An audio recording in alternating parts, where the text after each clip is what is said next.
You hustle. Yeah. I mean, you work late, you skip the vacations, you have, like, way more education and more qualification than your parents ever even dreamed of having. Yeah.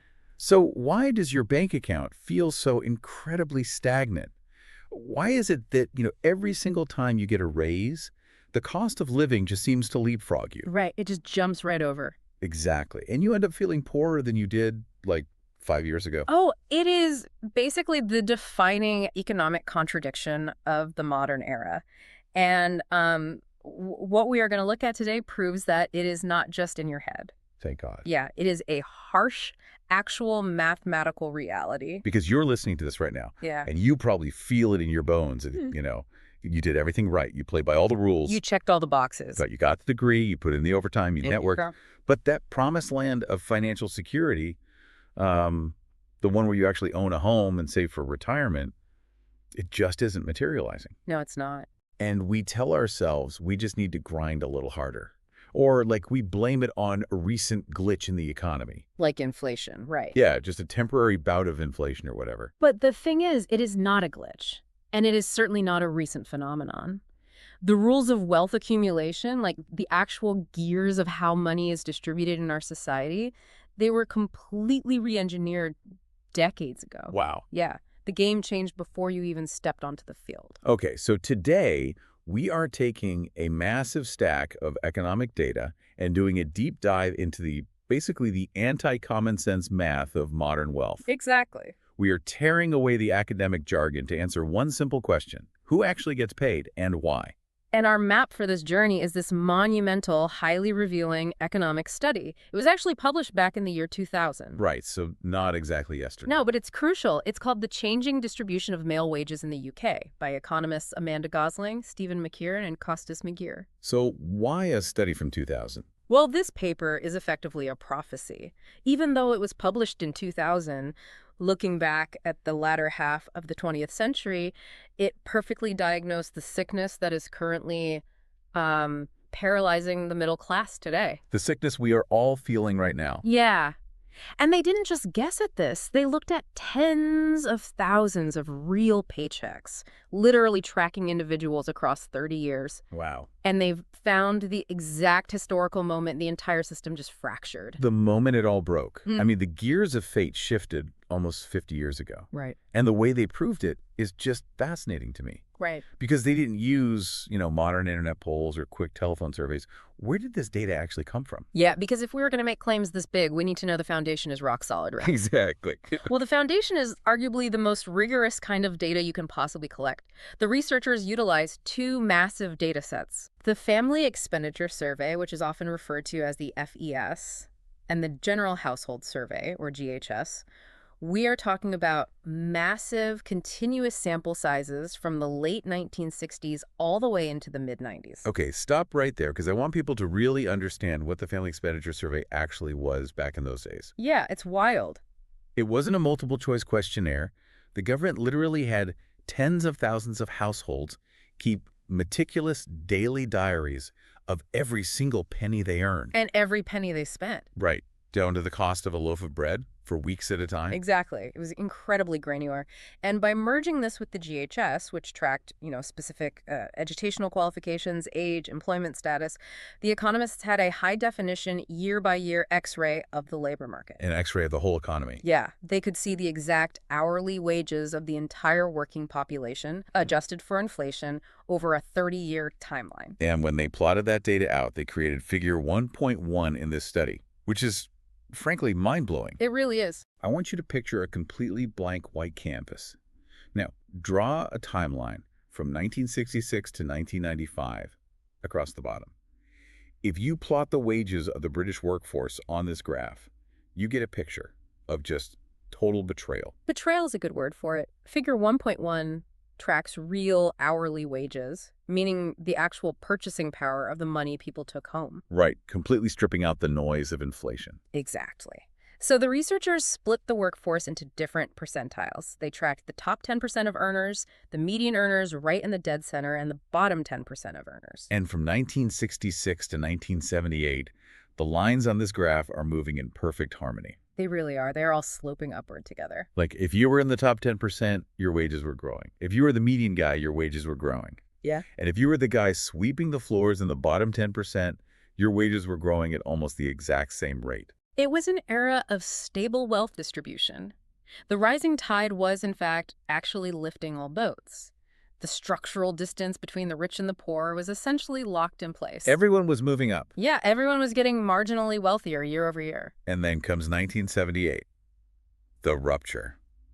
The boat doesn't just spring a leak, it completely shatters. Right at the end of the 70s, the lines just violently diverge. The top 10% take a rocket ship to the stars. I mean, their wage line curves upward at an incredible compounding angle. They just blast off. Yes, the top earners suddenly begin accumulating wealth at a speed previously thought impossible. But for the bottom 10%, Yeah, the people doing the physical labor, the foundational work of the society, yeah. their line completely flatlines. It becomes a dead flat pulse. From 1978 all the way to 1995, their real wages barely move a single inch. It's tragic. 2 decades of economic growth entirely erased for the bottom tier. But I have to push back here for a second. Sure. Because when I look at a timeline that spans the late 70s and the 80s, my first instinct is to blame the massive macroeconomic chaos of that era. Oh, totally. I mean, we had oil shocks, we had stagflation, we had the massive transition from heavy manufacturing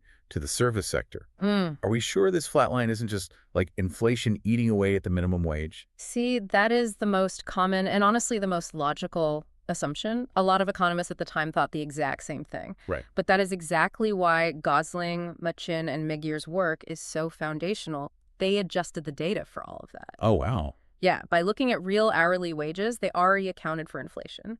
The flat line you see isn't an illusion caused by rising prices.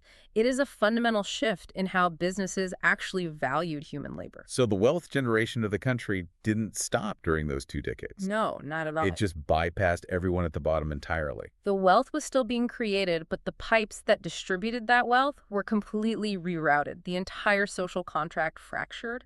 And what makes this study so groundbreaking is that it doesn't just point at the chart and say, look, things got unequal. Right. Anyone can do that. It goes deep into the econometric math to explain exactly why the pipes were rerouted and exactly who got the money. Okay, let's unpack the why. Because if you ask the average person on the street why inequality exploded in the 80s, the narrative is incredibly simple, right? Sure. It's the greedy bosses versus the working class. Yeah. It's corporate profits eating up worker wages. It's the guys in the suits stealing from the guys in the hard hats. That is the cultural narrative, yeah. But when you apply rigorous mathematical filtering to tens of thousands of individual paychecks, the microeconomic data totally shoots that simplistic narrative down. Wait, really? Yeah. The divide isn't just between the boss and the worker. The divide is actually happening between the workers themselves. Wait, so you're telling me my boss, or like the CEO of my company, isn't the primary reason my wages are stagnant relative to the rest of the economy? Not according to the math. The researchers used what's known as variance decomposition. It's a complex econometric model, but conceptually, it's like taking a giant mixed salad. Okay, a salad. Yeah, and meticulously separating the lettuce, the tomatoes, and the carrots to see exactly what makes up the weight. They isolated the specific variables driving this massive wage dispersion. And what did they find in the salad? They discovered that the widening gap between the winners and the losers can be mathematically sliced into 3 exact, brutal pieces. 3 predetermined buckets that basically dictate my entire financial life. Precisely. Let's call it the rule of thirds. According to their modeling, roughly 1/3 of the widening inequality is driven purely by education. Okay, well, that makes some intuitive sense. I mean, the knowledge economy was booming. But what about the rest? Another 1/3 is driven by the year you were born, what economists call cohort effects. My birthday. Yep. You were telling me my literal birthday is a structural economic variable costing me money. A massive one. And the final third, which is honestly the most terrifying and unpredictable third, is an invisible force. Invisible? It is the widening inequality among people who are exactly the same age and have the exact same level of education. Okay, so the idea that life is a fair meritocracy is just totally dead on arrival. Yeah, basically. If I can use an analogy here, this feels like walking into a rigged casino. Okay, I like that. You sit down at the blackjack table, you play a perfect hand, and you lose. And you immediately assume the dealer's cheating you. You blame the boss. Right, but the dealer's just dealing the cards. The dealer isn't the real The problem. floor itself is tilted. Exactly. The chips are just sliding off the table and out of my pocket entirely because of my birthday, my degree, Yeah. and some invisible third factor I can't even see. If we connect this to the bigger picture, it forces you to look at your own paycheck through a completely different lens. Yeah. Think about all the energy you expend trying to get a measly 3% raise. Think about the late nights. All the hustle. How much of your daily exhausting grind actually impacts your take-home pay versus these three massive structural forces that were largely set in stone before you even started your career? It's so depressing. Let's break these buckets down one by one because people really need to understand how deep this goes. Let's start with the first third, the education curse. Let's do it. Let's look at the raw data on the wage gap between someone with a university degree and someone without formal qualifications. Right, because the standard societal script here is like, knowledge is power, go to college, get a degree, and you will secure your place in the upper middle class.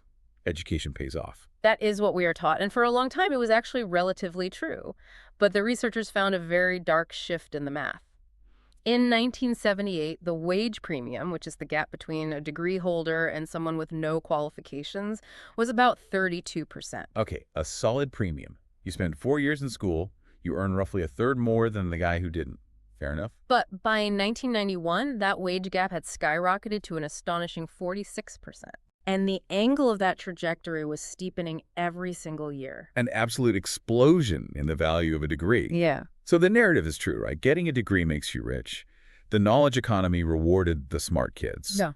No. This is where the data slaps you in the face. This massive widening of the gap doesn't mean education was suddenly making you wealthy. Then what does it mean? It means that lacking a degree became a financial death sentence. Oh, wow. A university degree didn't become a ticket to the upper class.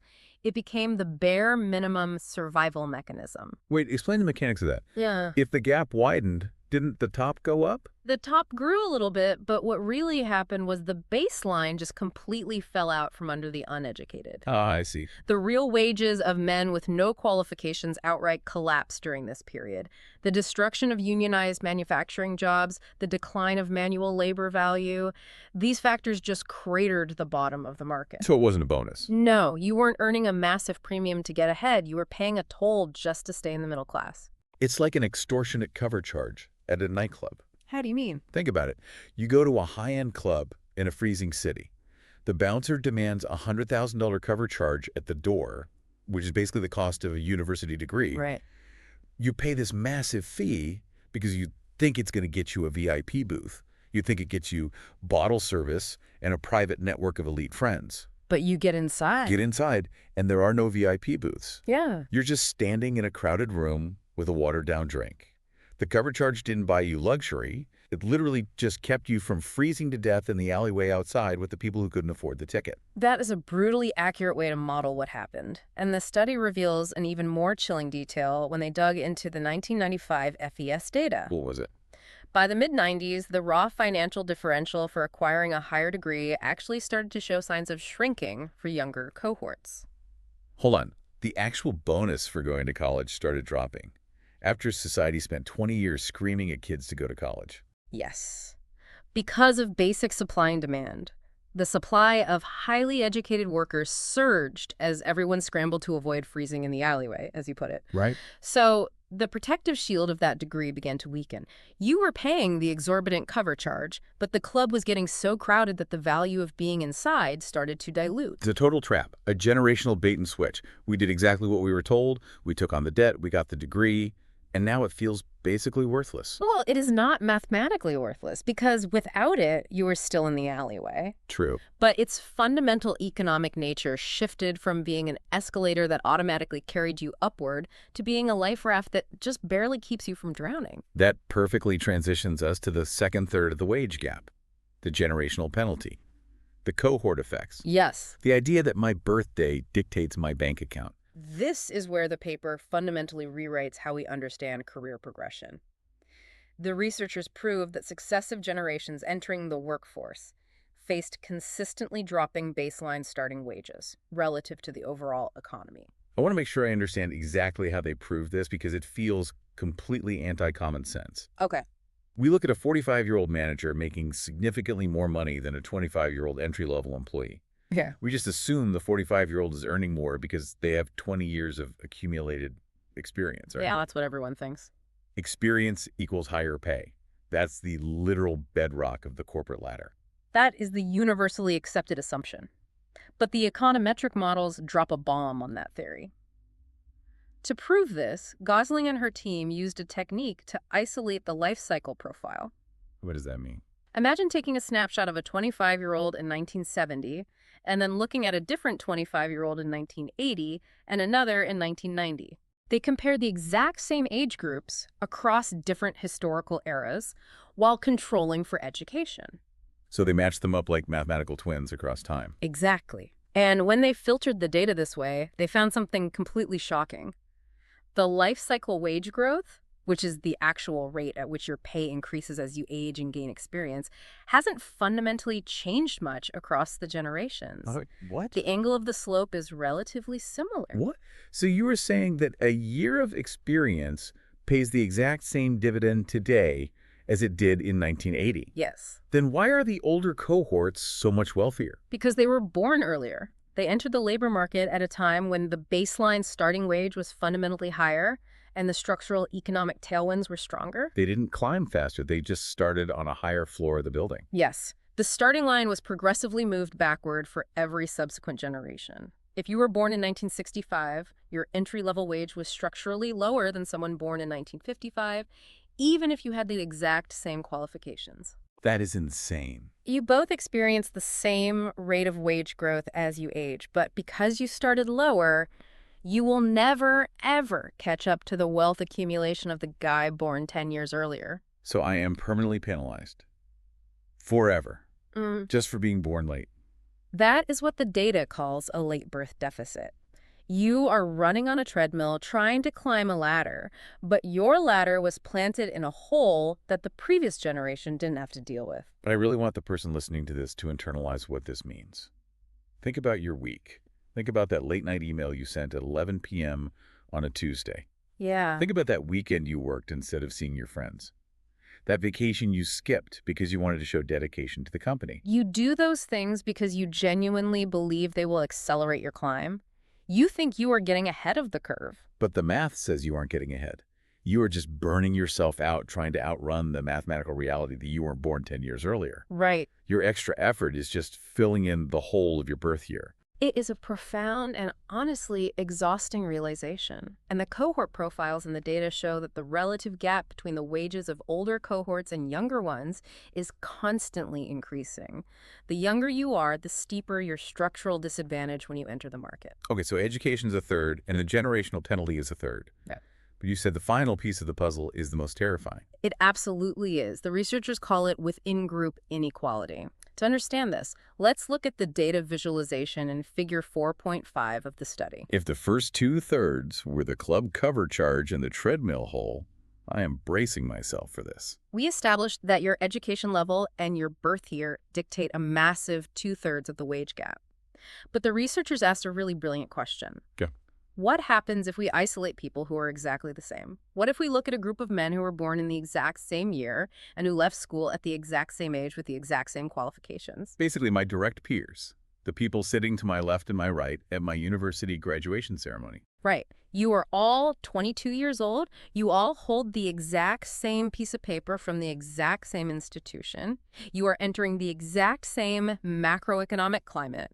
Logically, your wages should be tightly clustered together, right? Obviously. We are identical on paper. We should be making roughly the same amount of money, give or take a few percentage points for negotiation skills. Well, figure 4.5 proves that the wage inequality between you and the person sitting next to you is exploding. Exploding. The variance within these identical groups grew massively from the late 70s through the 90s. Even with all the visible variables controlled for, the gap between the top earners and the bottom earners within the same cohort and same education bracket widened dramatically. How is that even mathematically possible? If we have the exact same resume, Why is my classmate suddenly making 4 times what I make 5 years out of school? Because as the workforce flooded with degrees, the market adapted. Employers basically stopped looking at the paper. The degree just became the baseline filter. Oh. Once you pass that filter, the real sorting mechanism kicks in. And what is that sorting mechanism? Like, what are they actually paying for? Unobservable skills. Unobservable. The traits that cannot be quantified on a standard resume. It's cognitive flexibility, emotional intelligence, family background, early life advantages, deeply ingrained social networks, the way you speak, your cultural capital. So I can do everything society asks of me. Mm-hmm. I can take out the loans, go to the same school, get the same grades, take the same entry-level job, Yeah. and still be left completely in the dust by my own classmate. Yes. The traditional resume is dead as a leveling mechanism. It no longer guarantees parity. Wow. Figure 4.5 shows that as successive generations entered the labor market, they did so with more and more dispersed wages within their own peer groups. The scatter plot of their salaries just gets wider and wider. So the walls separating the rich and the poor aren't just between the educated and uneducated anymore. Exactly. When the government tried to tear down the wall between the educated and uneducated by sending everyone to university, the elite simply retreated and created invisible higher walls inside the system itself. That makes so much sense. As the visible skills became common, the hidden skills became the ultimate deciders of who wins and who loses. Going back to our nightclub analogy, I paid the cover charge, I got out of the freezing alley, I am standing in the crowded club with my degree. Right. But there's a secret VIP room hidden behind a bookshelf. And the password to get in isn't something I can study for, it's my dad's golf buddy. Or like a specific dialect of corporate speak I was supposed to learn when I was 12. That is an incredibly vivid and accurate way to describe what the data models. The within-group fracture means the game is being played on a level you aren't even allowed to see. It's rigged. Now, let's fast forward a bit. Let's look at what happens as you age under these conditions. The data on life cycle wage growth leads us to the 30-year-old ceiling and the illusion of experience. Ugh! The ultimate societal lie. Put in your time, pay your dues, keep your head down, and you will inevitably rise. Let's look at figure 4.10. The researchers modeled wage growth over a lifetime, tracking how much a worker's wages organically grow over 38 years of grueling, continuous labor. Give me the numbers. How much does a lifetime of loyalty actually pay off? It depends entirely on your initial barrier to entry. For people with basic education, those who left school at or before age 16 in the UK data, their wage growth curve is terrifying. It rises slightly in their 20s, and then it essentially flatlines after age 30. 30. You are telling me a massive chunk of the population hits their absolute maximum earning potential with they're barely out of their 20s. My career trajectory is essentially over at 30. Financially speaking, yes. The data shows that over their entire 38-year working life, from the day they start to the day they retire, their real wages only grow by a pathetic 25%. 25% over 40 years. That doesn't even cover basic localized inflation in housing or healthcare. No, it doesn't. It means 40 years of experience is completely mathematically worthless. Here is the key economic insight you must understand. Experience without a structural barrier to entry is completely worthless in the modern labor market. Break that down for me mechanically. Why does the market value experience so little? Think about the nature of a low education job. If you do a job that requires low formal education, say retail management, basic logistics, routine administrative work, Okay. your experience doesn't make you exponentially more valuable to the firm. You might be slightly faster or more reliable at year 10 than at year 2, but you are still fundamentally easily replaceable. Right. There is no barrier to entry stopping a 22-year-old from coming in and learning your job in 3 months. Because anyone can walk in off the street and do it, my 30 years of specific knowledge gives me exactly zero leverage to demand a higher wage. Precisely. But contrast that with high education workers, the university graduates. Their life cycle curve looks entirely different. They see steep, compounding wage growth practically their entire lives. Wait, really? Yeah, their curve never truly flatlines until right before retirement. Why? Are they genuinely learning that much more on the job every single year? Is a 50-year-old lawyer really 50 times smarter than a 30-year-old lawyer? Not necessarily in terms of raw capability, but their skills, and more importantly, their credentials, act as a monopoly. A monopoly. The degree, the professional certification, the elite network, These act as a massive barrier to entry. Once you are inside that walled garden, your experience begins to compound because you are protected from the massive infinite competition of the general public. Oh, I see. It is exactly like the mechanics of investing. It's the difference between a checking account and an index fund. Explain how you see that connection. Well, low education labor is like keeping your life savings stuffed under a mattress. You are working hard to put the money there, but the value is completely static. Right. Over time, it is just eaten away by the friction of inflation and the rising cost of living. You put in 40 years, and you get out exactly what you put in minus inflation. And the high education labor trajectory. It's compound interest. The barrier to entry, the degree, the hidden skills, that is the principal investment. Because the capital is protected behind a wall, your experience just keeps multiplying on top of itself. Year 10 builds on year 9. The returns are exponential. That is exactly what figure 4.10 visualizes. The lower decile of the high education group, the worst performing guys with degrees, Yeah. they still see their wages grow substantially faster over their lifetimes than the median of the low education group. The compounding effect of being behind the barrier is massive. But wait, this brings up a massive historical contradiction. What's that? If a lack of education and the lack of a barrier to entry is the root cause of this stagnation, didn't the government already try to fix this? Ah, you are referring to the sweeping educational policies of the late 20th and early 21st century. Yes. For the last 40 years, policymakers across the political spectrum have had one unified message: college for everyone. Right. We pushed loans, we expanded universities, we told the entire working class that the only way to save their children was to get them a degree. Surely that massive flood of educated workers leveled the playing field and reduced inequality. This is perhaps one of the most stunning anti-common sense reveals in the entire deep dive. The data proves that pushing everyone into higher education didn't fix the inequality. It actually fueled it. That is mathematically impossible. You just spent 10 minutes explaining that education was the barrier to entry. If you give everyone the key to the barrier, the inequality should vanish. It seems like a paradox, but we have to look closely at how the paper compares the FES and GHS data. The General Household Survey was incredibly useful because it tracked specific qualifications. It didn't just ask what age did you leave school. Right. It tracked whether you got O-levels, A-levels, or a university degree. So it gets highly specific about the exact type of key you hold. Exactly. When university was rare, say in the 1960s, the people who went were relatively similar in terms of unobservable skills. It was a small, highly curated, elite pool. Right. If you had a degree, an employer knew exactly what kind of cultural and cognitive package you came with. The signal was clear and loud. Right. It was an exclusive club with a strict door policy. But when government policy dictated that everyone should go to college, the demographic makeup of the degree-holding group widened massively. Millions of people from completely different backgrounds with vastly different levels of pre-existing capital flooded into the system. Millions of people suddenly holding the exact same key. Precisely. So the degree completely stopped signaling elite exceptional ability.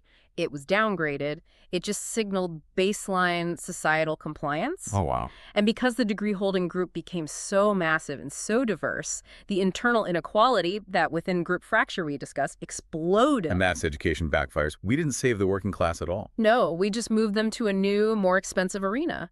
The policy that was meant to save the working class actually just created a hyper-competitive, debt-fueled thunderdome for young people. It's terrifying. Everyone has a sword. Everyone has a shield. Everyone has a bachelor's degree in communications or business. And we are all just slaughtering each other in the mud for the exact same 5 entry-level jobs. While the true elite, the ones who used to rely on the degree to separate themselves, simply retreat behind those invisible, unobservable walls of nepotism, unpaid internships, and generational wealth. Yeah. The degree became worthless as a separator, so they found new ways to separate. This is absolutely devastating to the concept of the American or British dream. When does the game actually end for us? When do we actually get to compete fairly? According to the econometric modeling, you never do. Because your destiny is largely sealed before you even print out your first resume. What? Let's look at the concept of your destiny at age 22. Age 22. I was barely a functioning adult at 22. I didn't know how to do my taxes. But the market had already priced you.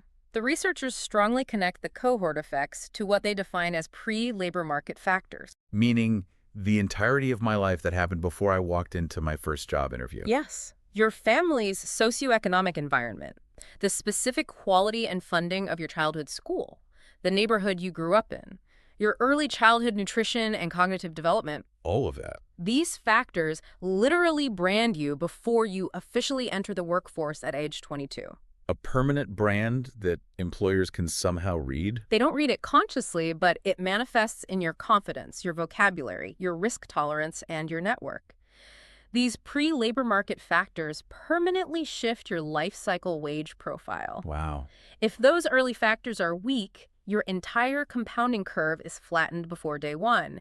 You are entering the race with a heavy weight tied around your waist, while others are starting at the halfway mark. But hold on, let me play devil's advocate here for a second. I watch the financial news. The pundits are always screaming about macroeconomic indicators. GDP is up. The stock market is booming. Record job growth. We are constantly told that a booming economy lifts everyone. Surely a massive economic boom can overpower these pre-labor market factors. The researchers actually anticipated that exact argument, and they essentially laughed it off mathematically. Really? They built highly rigid econometric models specifically designed to test for macroeconomic cyclical effects. The boom and bust cycle. They wanted to see if a rising GDP actually fixes the wage gap. Right. They isolated the general booming economy variable to see how much of the change in the wage distribution it was actually responsible for. And the number is, give me the percentage. A maximum of 4%. 4%. You are telling me the entire macroeconomy, every stock market rally, every GDP milestone, every political victory lap about economic growth only accounts for a maximum of 4% of the variance in wage distribution. Yes. The cyclical time effects play only a microscopic role in your personal financial reality. The wealth is undoubtedly being generated by the rolling gears of the massive economy, but that wealth completely bypasses the average worker. So when politicians stand at a podium and brag about the economy growing, they aren't talking to me. They are talking about a totally different planet. They are talking about the aggregate, but the aggregate is a lie. The new wealth generated by a booming economy is funneled perfectly into the hands of a specific few through the incredibly tight pre-existing funnels of elite education, invisible skills, and generational timing. It's a massive pipeline of money flowing over our heads, and my sink simply isn't connected to it. No matter how much pressure is in the pipe, my faucet is still just dripping. The macroeconomy is just background noise compared to the deafening reality of your birth year and your hidden skills. I need to connect this to today, right now. Because this paper was written in the year 2000, and it was primarily looking back at the data from the 70s, 80s, and 90s. How does this history predict our immediate future? We have to look at the global tech lever. The paper spends significant time discussing the economic shifts of the 1980s, specifically the introduction of computer technology into the workplace. Ah, the dawn of the desktop computer. The data clearly shows that the computer revolution did not lift everyone up equally. It acted as a massive asymmetric lever. Economists call this skill-biased technological change. Okay. The technology heavily favored those who already had high-level analytical skills. And it severely punished manual and routine labor. Severely. Think about it mechanically. A computer doesn't replace the CEO. It replaces the entire floor of mid-level clerical workers who used to type up the CEO's memos and organize the files. Right. The computer made the highly skilled executive 1,000 times faster and more productive, causing their value to go parabolic.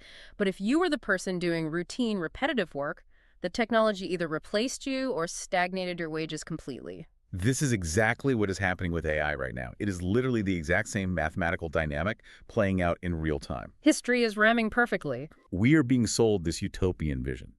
The tech CEOs are sitting on stages telling us that AI will democratize knowledge, that it will be a great equalizer, that it will help the middle class catch up. But the historical math from the 1980s says the exact opposite is going to happen. If we extrapolate the findings of Gosling's data, AI will not be a great equalizer. It will become a weapon of mass economic destruction for the middle-class professional while acting as a hyperlever for the already elite. Just like the computer obliterated the factory worker and the clerical staff in the 80s, AI is going to obliterate the junior copywriter, the mid-level coder, the paralegal. It is going to hollow out the white-collar middle class. And it will simultaneously make the top-tier strategist, the person with the unobservable skills of complex systems thinking and deep resource networks, exponentially more wealthy. Wow. The paper also makes a crucial note that this is not an isolated local phenomenon. They compared the UK data to the United States and found they experienced the exact same phenomena simultaneously. So I can't just move to a different country to escape it. It's not just local tax policy. It is a structural, global reality. It is the combined force of globalization and technology acting together across borders. They create a labor market with only two distinct outcomes. You are either riding in first class or you are left on the platform. There is no more second-class ticket. The middle ground is evaporating entirely. You're either inside the VIP room leveraging the AI, or you are out in the cold, freezing in the alleyway. The 1980s tore the economy in half. The data proves it beyond a shadow of a doubt. And now, technology and globalization are doing it again, but at a speed and scale that makes the 1980s look like a warm-up act. Okay, let's unpack all of this. I need to take a physical breath because this is heavy. It is an immense amount of brutal math to process, but understanding the board is the first step to figuring out how to play the game. The chilling reality that we've uncovered today is this. Hard work, in the traditional sense of sweating and grinding, is no longer the fuel of wealth.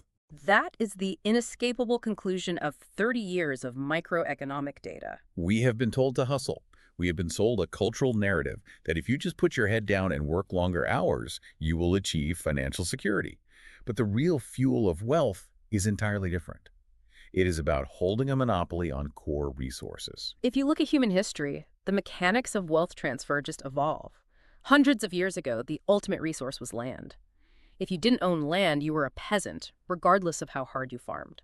Then the Industrial Revolution happened, and the core resource became capital, factories, machines. If you didn't own the machinery, you were just a cog, regardless of how hard you swung the hammer. And now, according to the breakdown of that terrifying within-group inequality, the core resource has shifted again. It is no longer just a piece of paper from a university. Right. The modern monopoly relies on deep learning ability, massive information asymmetry, and family safety nets that allow for high-risk, high-reward maneuvering. The invisible traits. Yeah. The things you absolutely cannot put on a resume. This 2000 paper wasn't just a look back at the 80s and 90s. It was a dark prophecy for the 2020s. We are facing a structural cliff right now that is much steeper and much more treacherous than the one that broke the working class in 1978. I want you to really think about this as you go back to your day. Human history shows us a very clear, very dangerous pattern. When the upward mobility of the bottom is permanently, structurally sealed off, when people do everything right and still fall backward, societies don't just quietly stagnate. They break. The tension builds invisibly until the structural collapse happens in an instant. The 1980s tore the economy in half. We saw the exact rupture in the data. The math doesn't lie. Now, as the next great tech-driven wealth shuffle begins with the rise of AI, as the invisible walls get even higher, where exactly are you going to be standing?